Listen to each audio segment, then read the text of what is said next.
sampai selfie atas kubur. Ada yang berposing atas kubur dengan pakaian pengantin.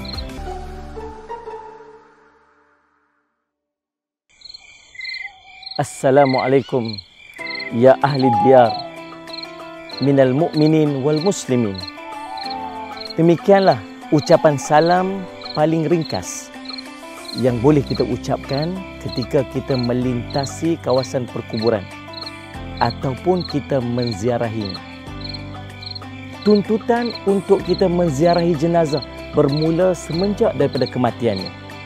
Kita disunatkan untuk menziarahi jenazah yang Nabi SAW menyebutkan tentang kurniaan ganjaran sebesar 1 qirat. Kemudian kita solat jenazah, Allah kurniakan lagi 1 qirat pahala. Kemudian kita mengiringi jenazah ke perkuburan, Allah kurniakan lagi 1 qirat pahala. Lalu sahabat bertanya, berapa besarkah 1 qirat pahala itu ya Rasulullah? Nabi SAW menyatakan, Uhud, sebesar gunung Uhud. Setiap qirat pahala yang Allah kurniakan kepada kita seandainya kita menziarahi, kita solat dan kita mengiringi jenazah ke perkuburan.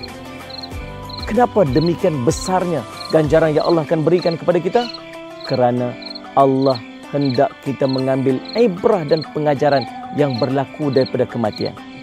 Mereka disunatkan kepada kita untuk menziarahi jenazah di perkuburan kerana kata Nabi SAW, ziarahlah perkuburan kerana dia akan mengingatkan kamu kepada kematian. Ziarah pula pada waktu malam macam ni, Masya Allah. Demikianlah yang dilakukan oleh Nabi SAW. Apabila Sayyidina Aisyah radhiyallahu anha pada satu malam tidur bersama dengan baginda Nabi SAW, kemudiannya mendapati Nabi tidak ada di sisinya. Keluarlah Sayyidina Aisyah radhiyallahu anha pergi mencari Nabi SAW dan mendapati baginda Nabi SAW berada di tanah perkuburan Baqi'. Maka tuan-tuan, ziarahlah kubur. Mudah-mudahan dia menjadi kebaikan kepada kita mengambil pengajaran. Namun apabila kita menziarahi perkuburan, ada adab-adab yang perlu kita ambil berat ketika kita menziarahi jenazah dan kita menziarahi tanah perkuburan. Antara yang pertama ialah kita mengucapkan salam. Sebagaimana salam yang saya ucapkan tadi, salam yang paling mudah, yang paling simple untuk kita ucapkan, Assalamualaikum ya ahli diyar. Salam sejahtera kepada penduduk kawasan ini, penduduk kampung ini. Minal mu'minin, daripada kalangan orang-orang mukmin, wal muslimin, dan orang-orang Islam. Dan selepas daripada itu, maka duduklah di sisi kubur. Duduk di sisi tanah kubur dan menghadaplah ke arah kiblat. Dan apabila duduk menghadap ke arah kiblat itu tuan-tuan, tolong pastikan kita tidak duduk di atas kubur sebab terdapat larangan yang jelas, pengharaman untuk kita duduk di atas kubur.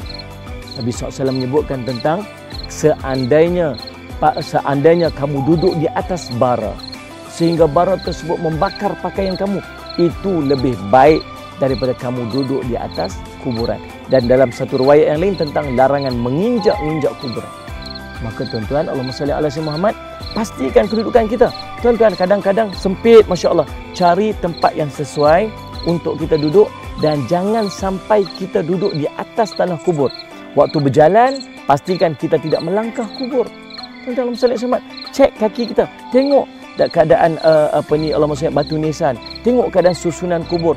Jangan sampai kita melangkah kawasan kubur dan jangan sampai kita duduk di atas kubur, dan itu merupakan larangan yang jelas daripada baginda Nabi SAW.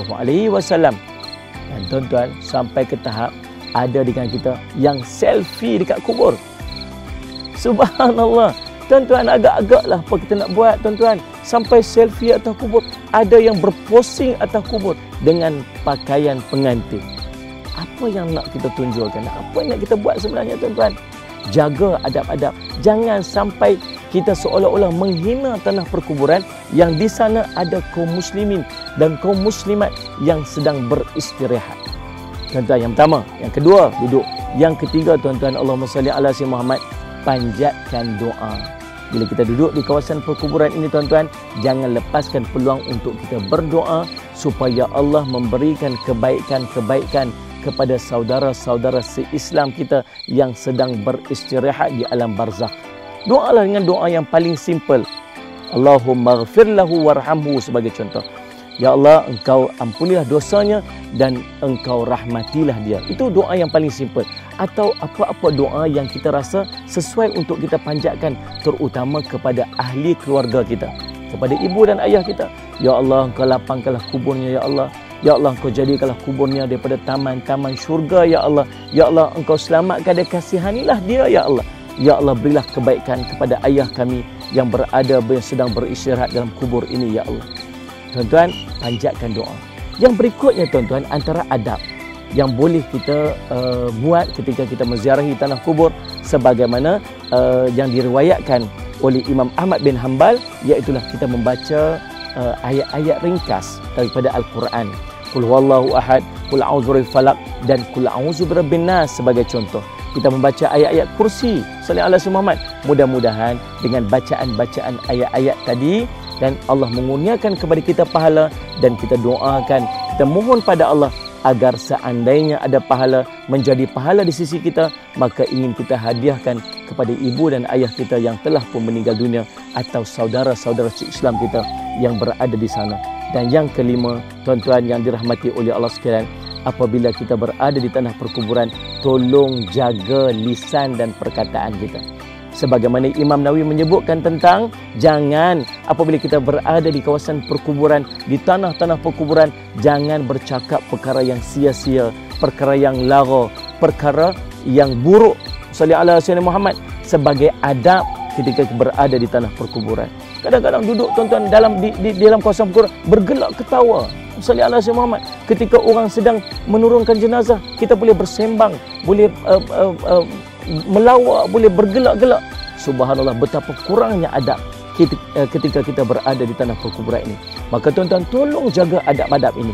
Demikian disebutkan oleh Imam Nawawi rahimahullah ta'ala, melarang kita daripada bercakap perkara-perkara yang sia-sia, bahkan perkara-perkara yang menyebabkan dosa ketika kita berada di tanah perkuburan. Tuan-tuan, dan mudah-mudahan insya-Allah dengan kebaikan-kebaikan kita, dengan adab yang kita pelihara kita berada di tanah perkuburan ini, mudah-mudahan insya-Allah selamat sejahteralah saudara-saudara Islam kita yang sedang beristirahat di tanah perkuburan ini dengan adab yang kita tunjukkan insya-Allah. Mudah-mudahan menjadi manfaat untuk kita. Wallahu subhanahu wa ta'ala a'lam.